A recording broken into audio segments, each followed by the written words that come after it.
Hello everyone, and welcome to another exciting episode and radio show of Amazing Appraising. This is Lee, the Appraiser, in our brand new APR 57 gallery located in Midtown Manhattan, right across the street from Carnegie Hall, the Russian Tea Room, one block from Central Park, a block from Fifth Avenue, across the street from the Art Student League, the largest and oldest art school in the world, and the brand new Nordstrom store. Anyhow, how is everyone doing today? So, we've been asked, and I hope everyone as well, we've been asked to explain a little how one person, meaning myself, puts myself out there and can basically appraise anything. Do I have more experience and knowledge than anyone else in the world to do that? Absolutely not.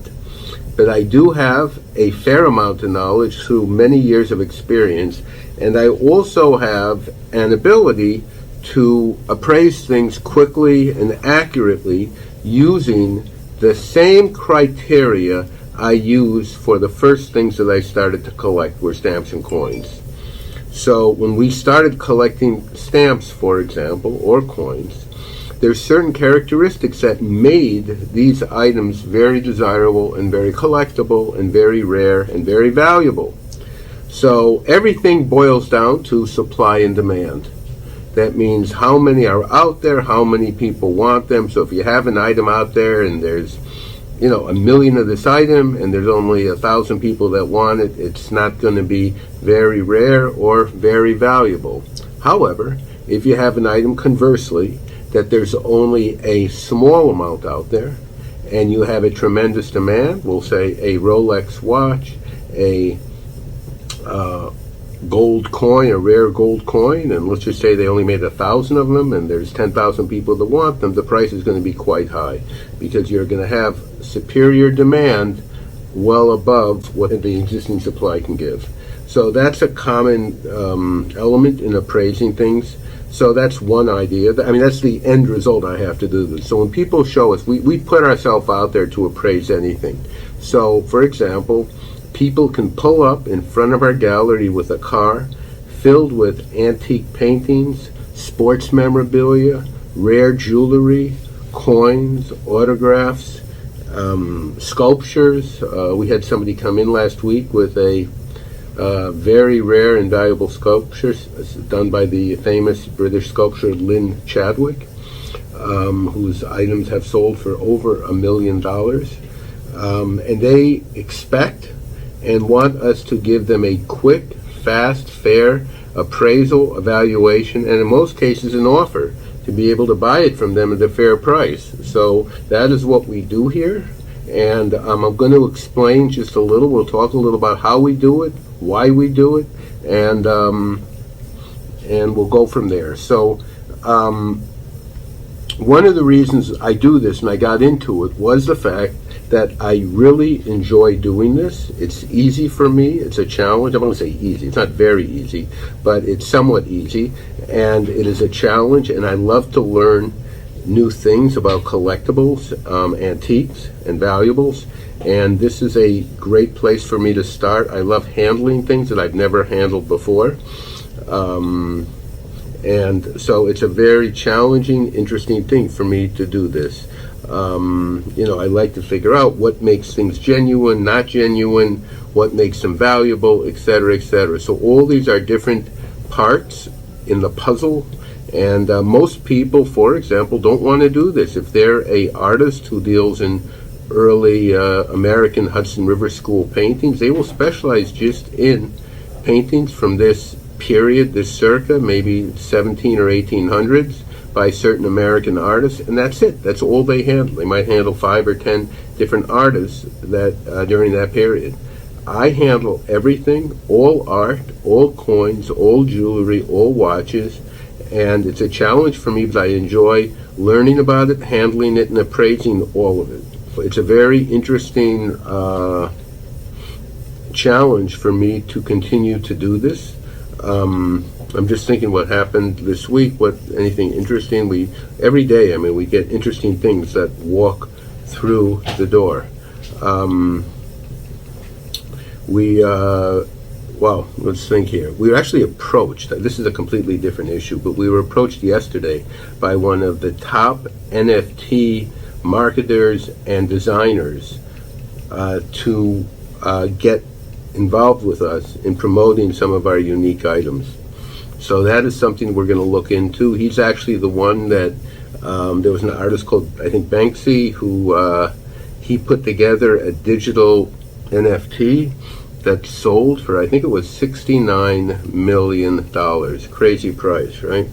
Crazy. And I just read this morning that there's a group, they're selling I think a copy of the United States Constitution. I think there's like 10 copies in existence. They estimate it to bring between 10 and $20 million. And there's a group of buyers that are being put together that they are going to buy it as a consortium, and they're each going to buy it, I guess, online and try to pay it with as a to buy it through a digital currency, something along those lines. So each one will own 5 or 10% of the entire lot, or the entire copy of the Constitution. So anyhow, talking about how to appraise various items, how I'm able to do it. So let's just figure it out. So I started with stamps and coins.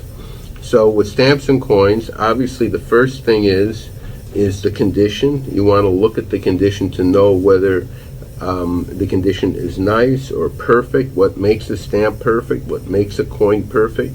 And then once you have that, then you decide whether the coin is in fact a rare coin in perfect condition. If you have a common coin, if you have a penny in your pocket from 2020, and no matter how perfect it is, if they made 300 million of them, it's not going to be too valuable. So it has to do with the condition with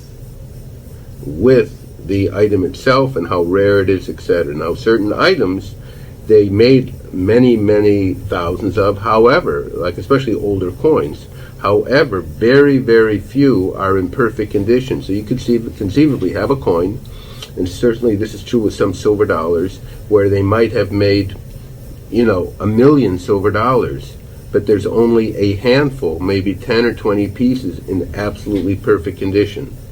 And that would, of course, make them extraordinarily valuable. So it's a combination of condition, rarity, demand. All these things factor into the value of what the item sells for. All right, so one of the first things I do when people come in with items is I love to talk to them about where they got it from, how they obtained it, okay? Because if they found it in the garbage, it's very unlikely that it's going to have much value. Let's just say somebody says they have a Picasso or a Rembrandt painting that they found in the garbage, and they swear it's genuine, and they swear it's worth millions of dollars. Okay, so just a little history here. In order to have that painting get in the garbage, what's going to happen? Somebody is going to have had that painting and owned that painting in their house. Okay, they've had it in their house. It was there for, I don't know, let's just say arbitrarily, it was there for 10 years. It was on the wall. Now, if anyone, even if they didn't know they were given this painting, somebody had to tell them, listen, be careful, Joe, this is a very valuable painting. It's worth $100,000. He would guard this painting with his life, and he'd be very careful. And if he moved, he's not going to take it, he's going to make sure he takes it with him. He's going to wrap it up properly, okay? So when it ends up in the garbage, it means that somebody had it who didn't think it was worth anything. And that means not only didn't they think it was worth anything, probably anyone that saw it from them over the many years that they had it also didn't think it was worth anything. So they felt it wasn't even worth their effort to package it up and take it with them wherever they're going. So they left it in the garbage, okay? And not only that, the odds are that many people passed the garbage and left it there without being the first one to take it out and pick it out of the garbage. So again, that's just another strike against it, because if you're the only one who thinks it's valuable from the garbage, and 100 people saw it there and said it's not worth their time and effort to take it, that is probably a bad sign, and shows that it's not really original and not really worth much. So I always like the history about these items, where the person acquired them, how they got them. I ask all what I think are the right questions. If somebody has something they want to call us up, I can actually appraise it for them, typically over the phone, by just asking them a couple very interesting questions that will help them evaluate it, appraise it, and I typically, through my experience, without even seeing it, I'm right, I would say 95% of the time on giving its value. So that is another point in evaluating things and appraising them. We appraise everything on the spot, individually, accurately, on any subject matter. So we do rare paintings, we do lithographs, we do prints. We just bought a bunch of Calder prints and paintings. We handle all different types of things. So if you have any prints, lithographs, paintings, anything like that that you want to have appraised, bring them into our gallery and we will happy to do so. We're here 6 days a week, every day but Saturday, even Sunday. We're here typically from 9 to 6, and we're happy to make an appointment with you. Just give us a call and tell us when you're coming, and we will make an appointment easily, typically the same day or next day at your convenience. Okay? Now we are talking about appraising, what were we talking about? Different prints and lithographs. Okay, so let me explain. We have a lot of people that call us up and they get these prints and lithographs of Dali and these modern, we're going to call them modern artists, okay? Peter Max, Salvador Dali, I'm trying to think who else, Erte, etc., etc. So I asked them where they get them from, where they got them from. They got 20 pieces. So they said, like they will say sometimes, that they bought them on cruise lines. So typically, a cruise line is not going to sell something that is rare, collectible, and has a lot of value. Okay? Because if they had a rare piece of art, they would bring it to myself or Sotheby's or Christie's to sell it for them. They are not going to sell it on a cruise line, because the cruise line least experienced and sophisticated buyers, generally the less it's going to go for if it's a rare piece. A rare collector is going to look at it and say, wow, they only made 3 of these, this is super rare, it's worth 50 grand. That is not the audience that most of these people find when they go on a cruise line. The cruise line typically are for couples that are traveling on vacation, want to have a good time, want to remember their vacation by buying some unusual art, and will buy this art and spend $3,000, $5,000, $8,000 on a piece of art that has virtually no resale value. So if you want to have a good time and you want to overpay for art and you don't care what it's worth, by all means, spend as much as you want and have those auctions and those sales on those cruise lines. That's what you should do. But if you are interested in buying art at a reasonable price that you know is going to appreciate in value, that has a real market and is not a copy and is not from a, we'll call a group sales place, that is not the place to go. How to appraise, what to appraise, when to appraise, where they came from, how you got them, all these things play into a major part in determining its value is where you got them from, how you got them.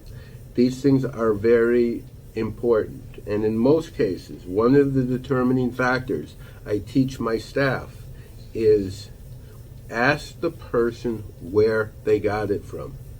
And typically, if they say they got it for free, typically it's not really worth very much at all. Now, there's going to be exceptions.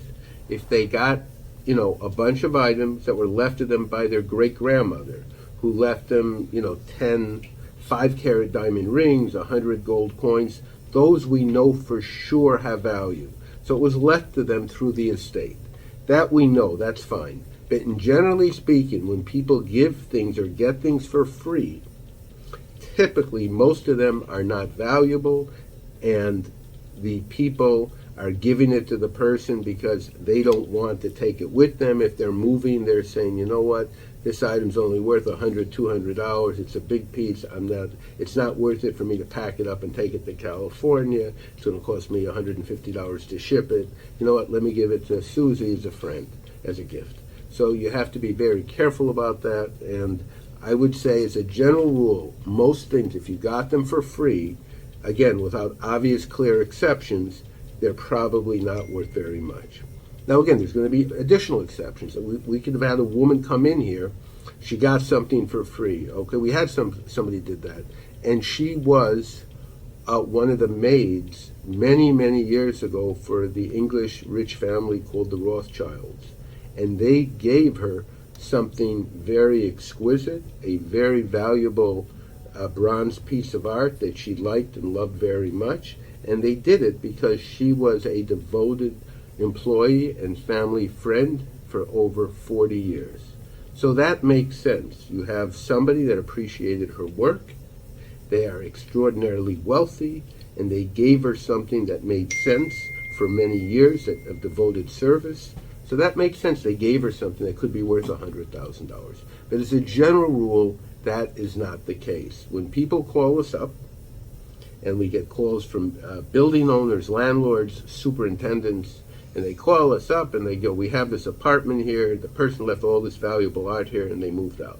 Well, typically it's not valuable art, because if it's valuable art, they would have sold the art before they left. If they could have gotten 20 grand for the art, they're not going to leave, in 99% of the cases, $20,000 of valued art in the apartment before they left. That typically is not going to happen. It's very rare that would happen. Very, very rare.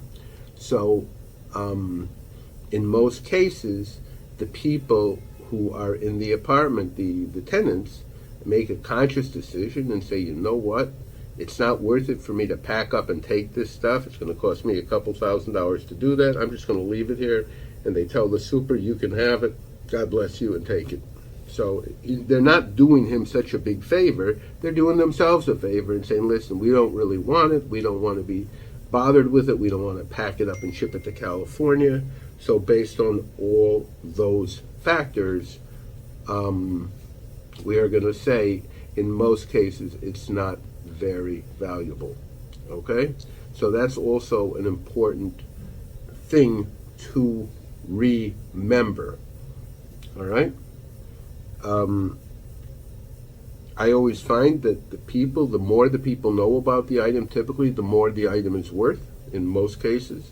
So if somebody calls us up and they got some paintings, I just found them, they typically are not going to be worth very much. However, the person might say, I have these paintings, and they will list the artist, they will say where they got them from, they will say they had them appraised a couple of years ago, this one for $20,000, this one for $40,000, this for $70,000, etc., etc. So that generally will make much more sense and become a much more valuable item, and with the odds of it being valuable are considerably higher. All right. What else?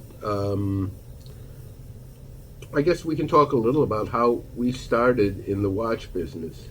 So basically, our first store was on 57th Street and 6th Avenue.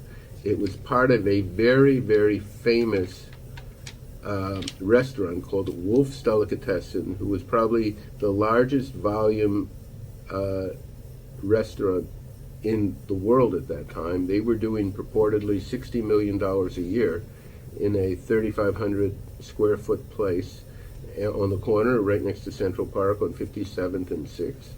So the story goes that the landlord had the restaurant came to them a couple years before and said, here, Mr. Landlord, you know what, even with that volume of business, they said, we'd like to give a small portion of our store back to you and reduce our rent. So the landlord agreed to do that, but he said, I'm going to take if you want to do that, I'll make your proposal, but I'm going to take the best part of your store back. So we took the space on 57th Street, about 20 feet of window space there. Long story short, he rented out to a little cookie store called Victor's Cookies. and they had problems paying their rent, and we approached them. We talked to the landlord, and we made a deal with them, and we were there for a number of years. And so when we opened up the store there, it was primarily going to be stamps and coins. This is right after I worked for Gimbel's stamp department for several years, and after that I went on my own, and I brought a very good friend of mine, Harold Adler, with me from there to work with us. And the whole company was sort of going downhill, so he helped me, and we opened up a retail and wholesale stamp and coin business on Fifth Avenue. We're going back probably close to 40 years ago, well, 35, 40 years ago.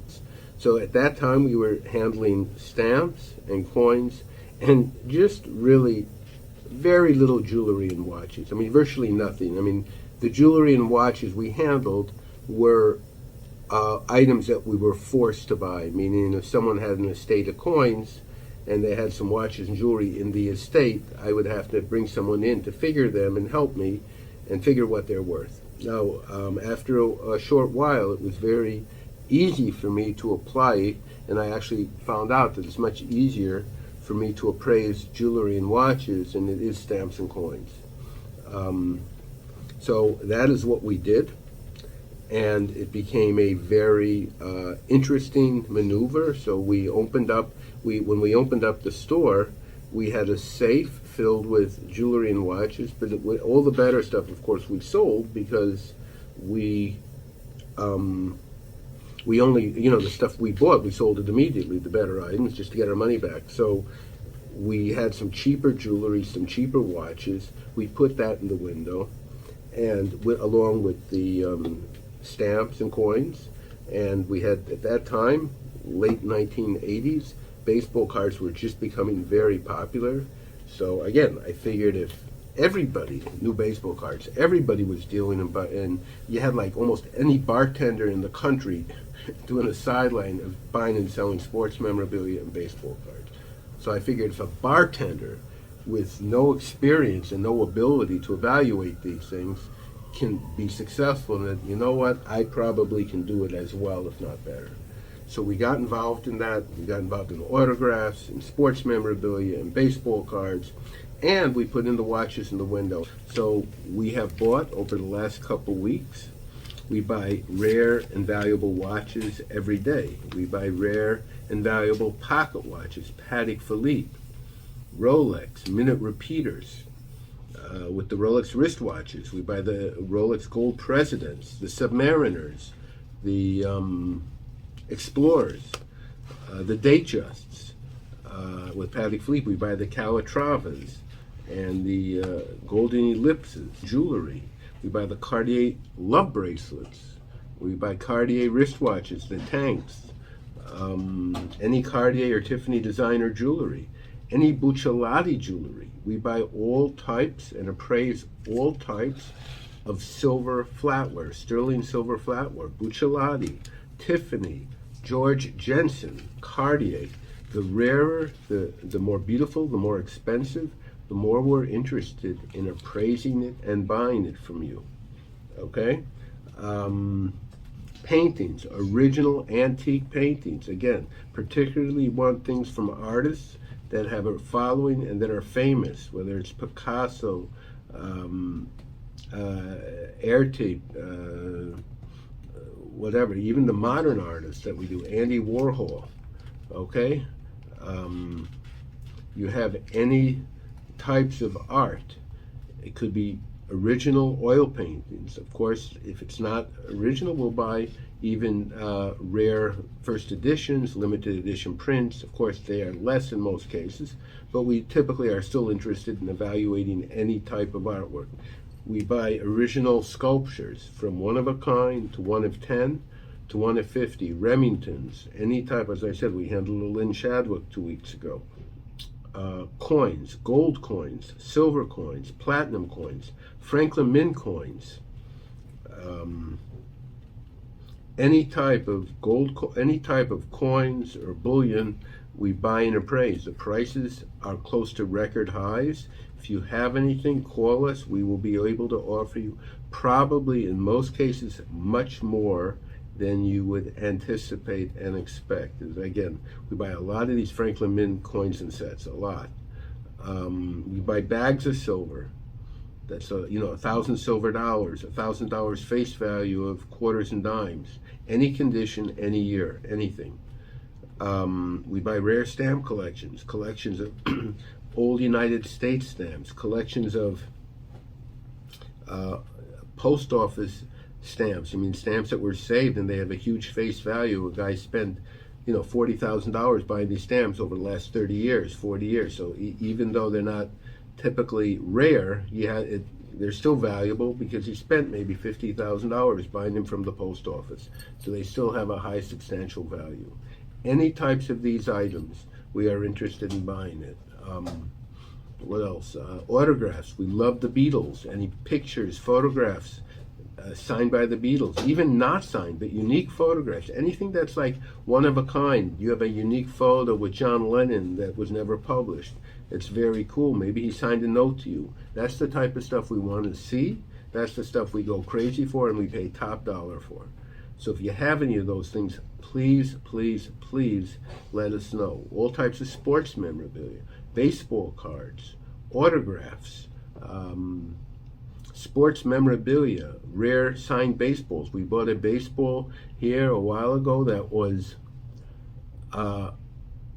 given by, at that time, I think it was Joan Payton, to the mayor. I think it was Mayor LaGuardia. Is that right? Was he the mayor? I don't know. I have to check. In 1969 or 73, and he gave it to she got it. Joan Payton had the whole team sign it, and it said somewhere along the lines of, "To our grand mayor, thank you very much." And it was, I think it was commemorating the Mets win in I think 73 or 86. I'm not sure. Rare baseball cards, football cards, basketball cards. If you have old cards before baseball cards, any cards before 1970, from the 40s, 50s, 60s, and up to 70, basketball and football and hockey cards before 1985, anything like that, complete sets or better pieces, we'd love to see them. Anything unusual, we are trying to acquire, we are negotiating. Somebody showed us this picture of Michael Jordan that was sold at a charity about 20 years ago, and it's a unique photograph from one of his books. Like it was right after they won the the last championship that they had, and Michael wrote his thoughts down there. Very cool, saying that he's not sure if he's going to come back, the sadness, the laughter, etc., etc. Very, very cool. So he wants like a lot of money for those two pieces. We are negotiating with him. It's hard to put a price on that, but that is so cool that it is something that we may pay him whatever he wants for it. So, so sports memorabilia contracts. We just bought a Elvis Presley contract, a James Dean contract. If you have anything like that, please, please let us know.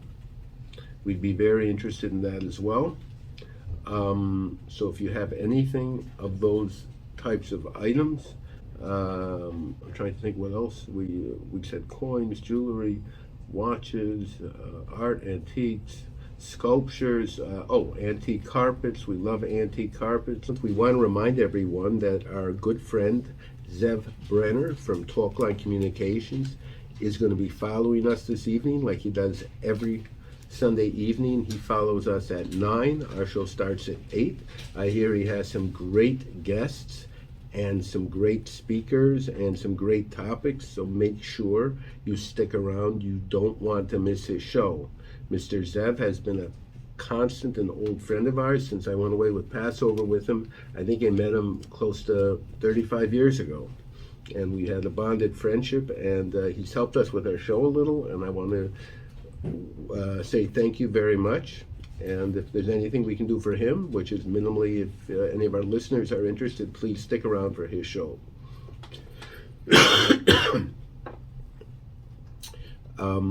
Okay, so we are back here talking about everything that we appraise and collect. We talked about paintings, sculptures, artwork, antique rugs. So Antique furniture, especially French furniture. If most furniture, again, let's figure this out, okay? We get a lot of calls for furniture. I have this used furniture. It was left by my parents, it's from the 1930s, 40s, 50s, 60s. Typically, that type of stuff is not really worth much unless it's special. We have what's called decorative items or useful items. That means furniture that people can use. They will use it, but it's not really valuable. So if you have this type of furniture and you find somebody who likes it, your best potential buyer is somebody who likes it and is going to use it. Maybe you can sell it to them when you sell your house. Maybe they'll buy it and use it for a year before they buy new furniture. Okay? So that makes the most sense because most of this furniture has very, very little collectible value. Okay? Very. So, and there's also the big and heavy cost with moving it, transporting it, putting it in storage, restoring it, trying to show it off, sell it. It's issue after issue after issue. So typically, it's not worth much. But however, if you came across very early, say 1700s French furniture, that could be quite valuable, and we'd be very interested in buying that and appraising it as well. So if you have anything like that, we would recommend you call us. We handled a lot of very beautiful furniture over the years. So please let us know. You can send us pictures, a little description. You can make an appointment to bring your camera into the store, discuss it with us. Antique furniture, early French furniture, etc., etc. If you have any furniture, actually, it's quite rare, but if you have any furniture that's made by Louis Comfort Tiffany's, we would be very, very interested. We pay extraordinarily high prices for that, if in fact it's really by him and original. So if you have any of those items, please let us know. Let me think, did I leave anything else out? Coins, jewelry, watches, art, antiques, paintings, furniture. We did sterling silver flatware. Judaica is another topic. What Judaica normally refers to items that are made out of sterling silver that were used for Jewish ritual religious events. So if you have any of those things, they call them either spice towers, candle holders, holders for the Torah, ornaments for the Torah, crowns, anything unusual. It's a terrible thing, but anything from the Holocaust, we would buy that, possibly even and donate it. So if you have any of these items, please, please, please let us know. We would be very, very interested in those type of items. Anything else?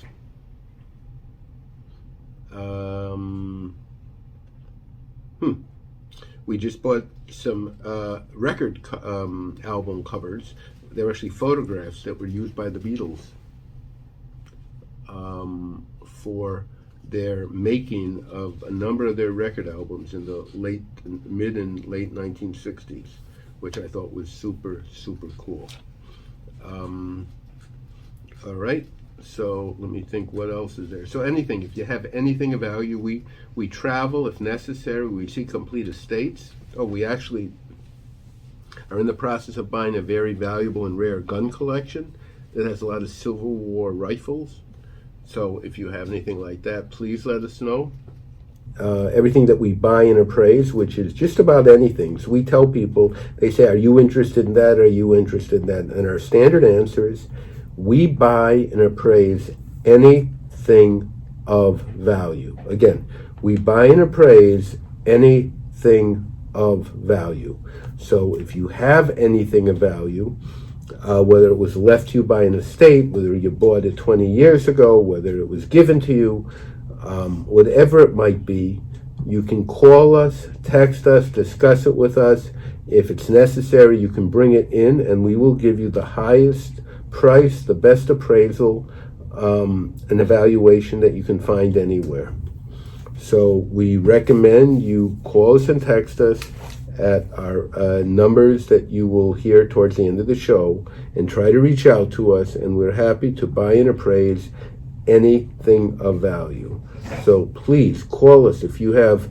Now, the one thing that we get a lot of calls on that really doesn't have much value is China, for the most part. So China and glassware, for us, again, the reason is there's a lot of these sets out there. People do not use these sets as often as they used to. Very few people serve on expensive china today. And also, it's very, very individual oriented, meaning that you have to get a pattern, or you have to sell it to somebody who loves the pattern as much as you do, which is not that easy to find. So you have the pattern issue, you have the fact that people don't use china too much anymore, you have the problem that china is very fragile. So even if we went to somebody's house, it's an expensive ordeal to pack and wrap it and prepare it and then move it to a warehouse and then unpack it and wrap it and then show it to people. It's a long procedure. It's not easy. And typically the most today somebody would pay on that would be maybe $300 to $600. It doesn't bring a lot of money. So unless it's something very special, again, by the super brand names of Cartier, Tiffany, Buccellati, we generally don't handle china, but we make exceptions. We have a couple clients that do collect them, so you can reach out to us as well if it's really nice, and we will let you know about that as well. So what else is there in our collectible field? We talked about autographs, documents, music memorabilia, anything relating to music memorabilia or sports memorabilia. We talked a little about sports memorabilia. If you have any autographed baseballs or bats or game use bats, or somebody came in here recently with a Josh Gibson and what was the other one? Josh Gibson signed bat as well, which was quite rare. And we are in the process of making a deal with him on that very rare piece. So if you have any sports memorabilia, again, rare baseballs, again, they don't have to even be signed. If it's a baseball that was given on a very special occasion, we bought a photograph of Joe DiMaggio in which he was featured in a small campaign. It was a program to honor disadvantaged children, like in 1936 on the Lower East Side. We have a picture of DiMaggio giving this guy a bat and ball, and that was his father who organized this event. So I thought that was super cool, one-of-a-kind piece. So if you have anything like that, that is the type of things we are interested in handling. And memorabilia, musically, any music memorabilia, anything relating to the Beatles, anything at all, we are interested in buying, selling, appraising. So if you have anything like that, rare signatures, documents, memorabilia, if John Lennon gave you something, you have a picture of him giving it to you, that could be very cool, and we'd be very interested in that as well. So I would say if you have anything like that, let us know, and we'll be waiting to hear from you. You can call or text us at our numbers, 917-439-9610. You can visit us on all our social media channels, APR57NYC, Amazing Appraising, Lee the Appraiser, and we look forward to talking to you next week. And until then, be well, have a very nice holiday and a very nice Thanksgiving. Thank you very much.